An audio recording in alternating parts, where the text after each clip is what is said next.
Deoria senior secondary विद्यालय की online class में आप सभी लोगों का स्वागत है। क्लास 12th के सभी विद्यार्थियों के लिए हिंदी विषय के अंतर्गत वितान नामक पुस्तक और वितान नामक पुस्तक का प्रथम अध्याय सिल्वर वेडिंग और सिल्वर वेडिंग के 2 वीडियो इसके पहले आपको प्राप्त हो चुके हैं।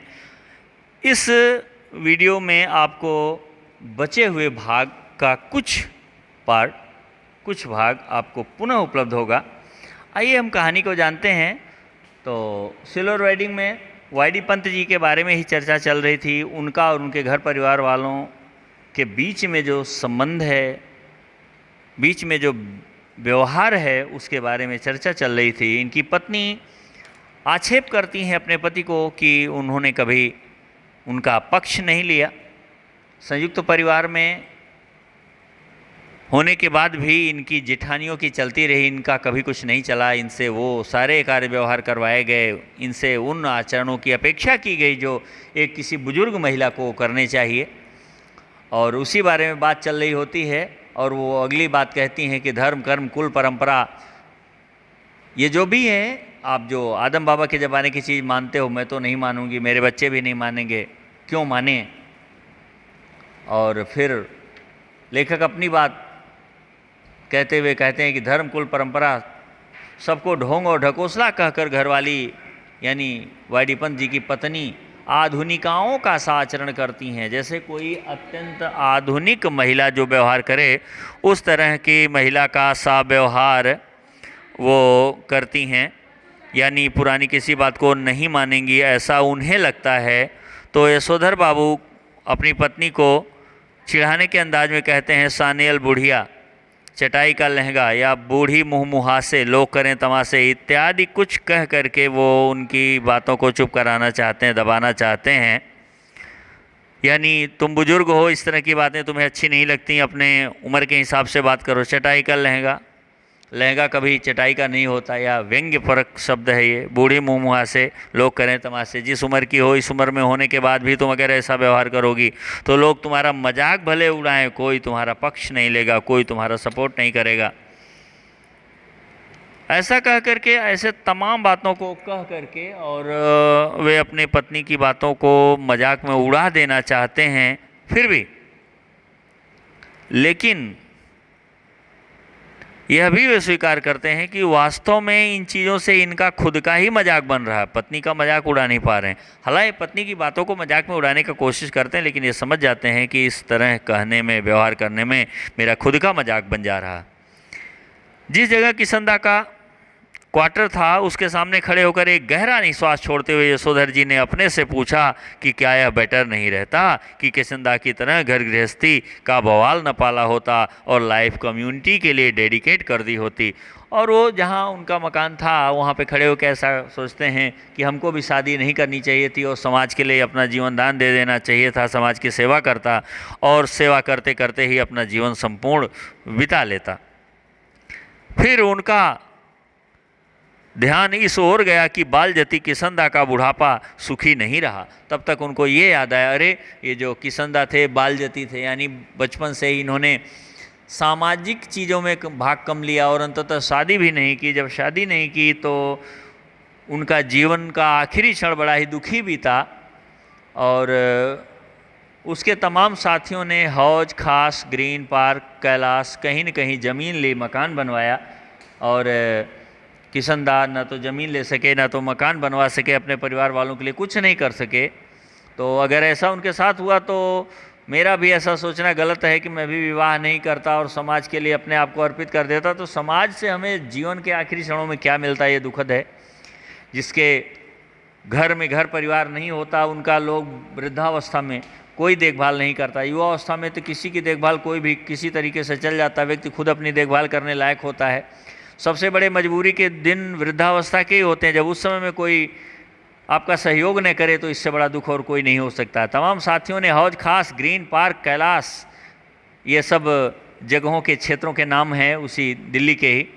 कहीं न कहीं ज़मीन ली, मकान बनवाया, लेकिन उसने यानी किसंदा ने कभी इस ओर ध्यान ही नहीं दिया। रिटायर होने के 6 महीने बाद जब उसे क्वार्टर खाली करना पड़ा, तब हद हो गई। उसके द्वारा उपकृत यानी उनके द्वारा जिनके ऊपर उपकार किया गया था, जिनका सहयोग किया गया था, उन लोगों में से, इतने सारे लोगों में से एक भी उसे अपने यहाँ रखने की पेशकश नहीं की। किसी ने नहीं कहा आपने मेरा बहुत उपकार किया था, अब आप इस उम्र में चलिए मेरे घर पे रहिए, आपकी सेवा शुश्रूषा मैं कर दूंगा, ऐसा किसी ने उन्हें नहीं कहा।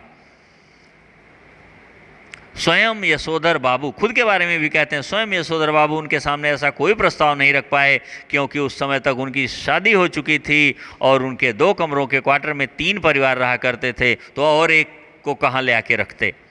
किसनदा कुछ साल राजेंद्र नगर में किराए का क्वार्टर लेकर रहा और फिर अपने गांव लौट गया, जहां साल भर बाद उनकी मृत्यु हो गई। ज़्यादा पेंशन खा नहीं सका बेचारा, यानी पेंशन का भी उपभोग ज़्यादा नहीं कर सके, क्योंकि पेंशन तब तक होती है जब तक आदमी जीता है। आदमी के न जीने पर पत्नी को मिलती, तो पत्नी इन्होंने लाई ही नहीं। ऐसी स्थिति में बेचारे पेंशन भी नहीं खा सके। और उससे भी दुखद एक बात और हुई, विचित्र बात यह है कि उसे कोई बीमारी भी नहीं हुई। मरे लेकिन बीमारी नहीं थी। तो भैया मरे किस बात से? कोई ना कोई तो कारण रहा होगा, और जो कारण था वही तो पता नहीं चला। इस कहानी में आगे आपको ये भी पता चल जाएगा। बस रिटायर होने के बाद मुरझाता सूखता ही चला गया। देखो, जो व्यक्ति 10 लोगों के बीच में रह रहा हो, 10 लोगों से मान सम्मान पाया हो, जब वो अकेला घर में बैठ जाएगा तो उसके लिए सबसे बड़ा दुखद होगा। सारी सुविधाओं के रहते हुए भी वो इतना अकेलापन महसूस करेगा कि अकेलापन में मर जाएगा। वो परेशान हो जाएगा। बोरियत उसकी इस हद तक जाएगी कि जीना उसका मुनासिब नहीं हो पाएगा। और ऐसा ही कुछ उनके साथ भी हुआ। जब उसके एक बिरादर से मृत्यु का कारण पूछा, तब उसने यशोधर बाबू को यही जवाब दिया, यानी वाईडी पंत को यही जवाब मिला, जो हुआ होगा। यानी उन्हें पता ही नहीं है कि किसनदा कैसे मर गए, क्या हुआ था, जुकाम हुआ, बुखार हुआ, बीमारी हुई, कुछ नहीं हुआ, जहर खाए, आत्महत्या किया, क्या हो, कुछ नहीं पता चला।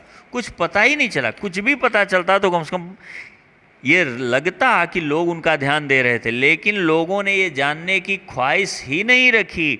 जिंदगी भर जो शहर में रह कर के कमाया था, घर वाले गांव वालों से कोई संपर्क नहीं था, अपने पत्नी और बच्चे नहीं थे, तो ऐसे व्यक्ति को मरने के पहले कौन उसकी खोज खबर लेने जाए। हाँ, एक बात जरूर है, ये 100% यथार्थ है कि मरने के पश्चात लोग जमीन जायदाद प्रॉपर्टी हथियाने के लिए क्रियाक्रम करने में जुट लेते हैं और उनकी संपत्ति को लेने के पूरे पूरे हकदार बन जाते हैं। किंतु जीते जी कोई अगर अपना नहीं है तो दूसरा कोई निश्चित ही सहायता नहीं ही करता है। ऐसा बहुत बिरले ही देखा जाता है कि ऐसी कंडीशन में भी लोग आगे आएँ और सहायता करें।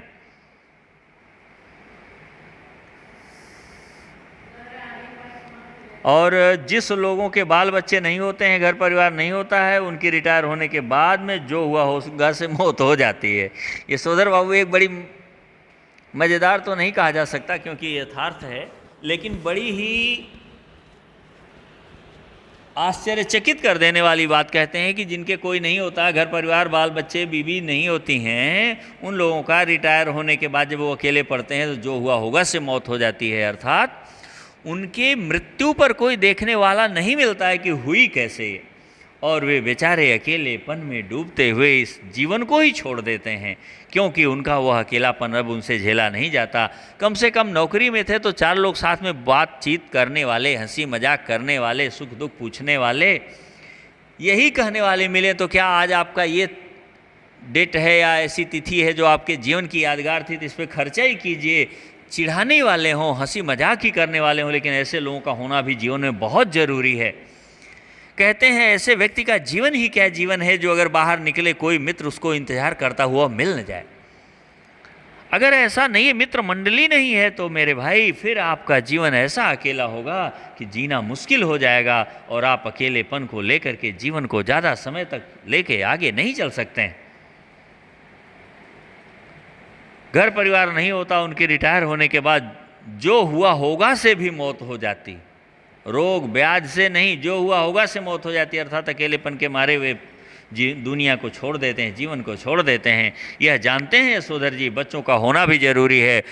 यह सही है कि यशोधर जी के बच्चे मनमानी कर रहे हैं, अपने मन का कर रहे हैं, इनकी बात नहीं मान रहे हैं और ऐसा संकेत दे रहे हैं, और उनके मनमानी करने से ऐसा लग रहा है कि यशोधर जी का भी बुढ़ापा अच्छा नहीं बीत पाएगा, क्योंकि जब बच्चे जवानी में कमाते समय नहीं मान सम्मान कर रहे हैं, इनकी बात मान रहे हैं, तो जब ये बुढ़ापे में बूढ़े हो जाएंगे, चारपाई पे पड़ जाएंगे, चल फिर नहीं पाएंगे, तब वो बच्चे कितना मान सम्मान करेंगे, कितनी सेवा करेंगे, ऐसा इनको लग रहा है।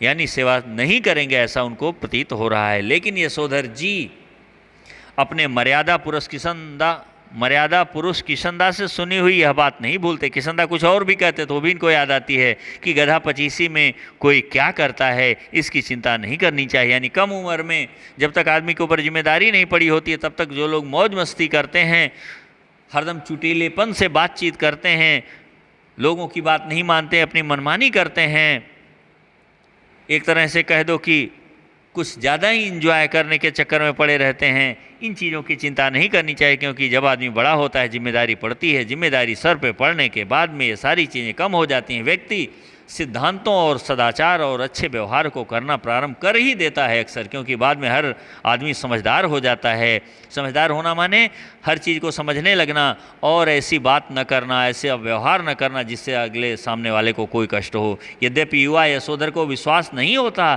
तथापि किशनदा बताते हैं। लेकिन किशनदा ऐसा कहते थे जो इनको याद है, जो इस पर ये व्यवहार करते हैं कि किस तरह मैंने जवानी में 50 किस्म की खुरापात की थी।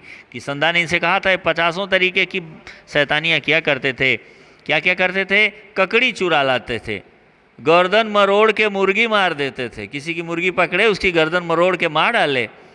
ये सब केवल हंसी मजाक में। सोचो, पीछे की खिड़की से कूदकर सेकेंड शो सिनेमा देख आना, कौन कर्म ऐसा था जो तुम्हारे इस किशनदा ने नहीं किया।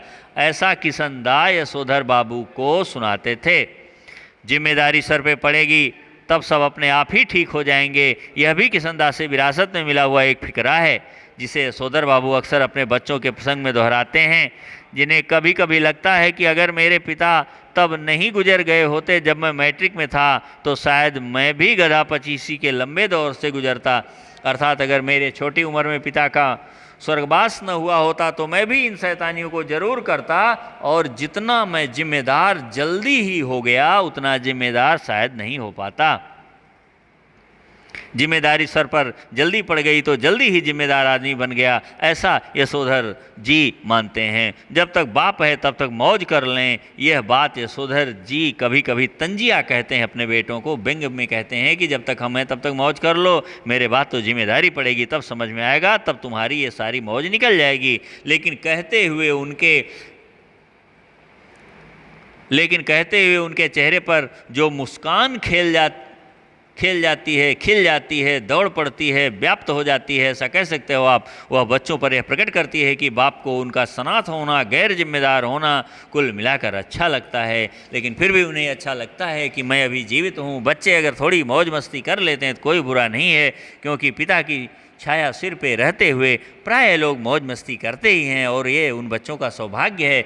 ऐसा कह करके ये प्रकट करते हैं कि चलो अच्छा है, बच्चों की तकदीर अच्छी है कि बहुत पहले से ही उनको जिम्मेदार नहीं होना पड़ रहा, अभी मैं जिम्मेदारी निभा रहा हूँ। तो अगर वो मौज मस्ती करते हैं तो कोई बुरी बात नहीं है।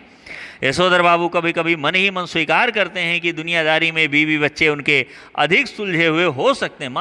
माना कि मेरी पत्नी और बच्चे दुनियादारी के कार्य व्यवहार को बहुत अच्छे से निभा लेते हैं, ये मैं मानता हूँ। मैं उतने अच्छे से नहीं निभा पाता हूँ, ये भी मैं मानता हूँ। वे लोग आधुनिक व्यवहार और पुराने व्यवहार के बीच में सामंजस्य स्थापित कर लेते हैं, मैं नहीं कर पाता हूँ, ये भी मैं मानता हूँ। लेकिन फिर भी एक बात और वो कहते हैं, लेकिन 2 के 4 करने वाली दुनिया ही उन्हें कहाँ मंजूर है। लेकिन ऐसी दुनिया भी यशोधर बाबू को कभी पसंद नहीं आई जो 2 का 4 करती है, अर्थात 3-5 इधर उधर लगाना, केवल लाभ के लिए बातचीत करना, जो भी है सारे लोग स्वार्थ बस व्यवहार करते हैं। ऐसी दुनिया उन्हें कभी रास नहीं आती। आप अगर जानना चाहें तो जान सकते हैं, तुलसीदास जी ने भी एक जगह कहा है, सुर नर मुनि की याही रीति, स्वार्थ लागी करें सब प्रीति। एक विद्वान ने इसकी व्याख्या की है, वहाँ पे लिखा है कि जब तक जिसका जिससे जिस समय तक जिस हद तक स्वार्थ रहता है, तब तक वह उस समय तक उस हद तक उससे बहुत सारा प्यार करता है, और उस स्वार्थ के समाप्त हो जाने के बाद बदल जाना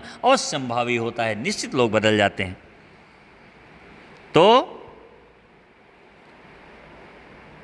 ऐसी दुनिया यशोधर बाबू को मंजूर नहीं है। और ऐसी दुनिया में अगर उनके पत्नी और बच्चे निपुण ही हैं तो क्या हुआ, क्योंकि वो दुनिया नहीं पसंद है तो ऐसे लोगों का व्यवहार ही कहाँ पसंद होगा।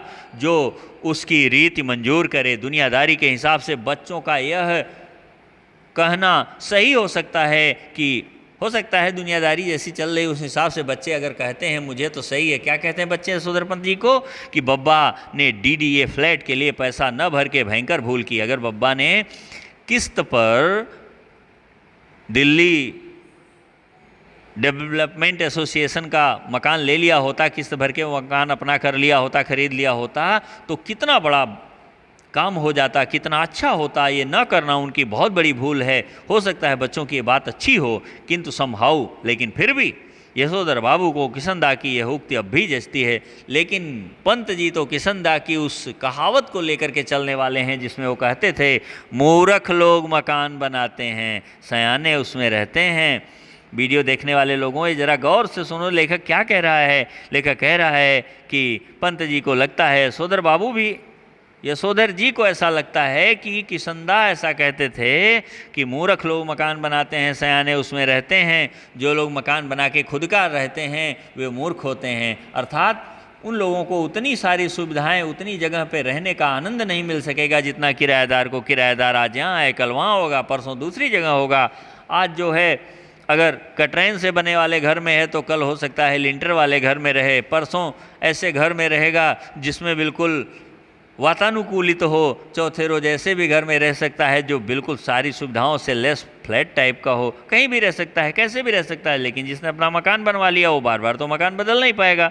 तो इस हिसाब से कहते हैं कि वास्तव में जो मकान बनवाते हैं वो उतने चालाक नहीं हैं, जो किराए पे रहते हैं वो बहुत अच्छे हैं, चालाक हैं। ऐसा केवल किशनदा मानते हैं और ऐसा पंत जी भी उन्हीं के नाते मानने को तैयार होते हैं। और उनकी विचारधारा इसी चीज़ से मिलते जुलते। जब तक सरकारी नौकरी है तब तक सरकारी क्वार्टर, रिटायर होने पर गांव का पुश्तैनी घर, बस काम चल जाएगा, कोई दिक्कत नहीं। जब इससे काम चल जाता तो फिर काहे को किस्त भरना, क्यों मकान अपना करना, क्यों एक जगह पर रहने के लिए मजबूर होना, इन चीज़ों की कोई ज़रूरत नहीं है। हाँ, और आज का ये क्लास बस इतना ही। हम अध्याय के बाकी भाग को लेकर के आपको अगले वीडियो में फिर से मिलेंगे। बहुत बहुत धन्यवाद।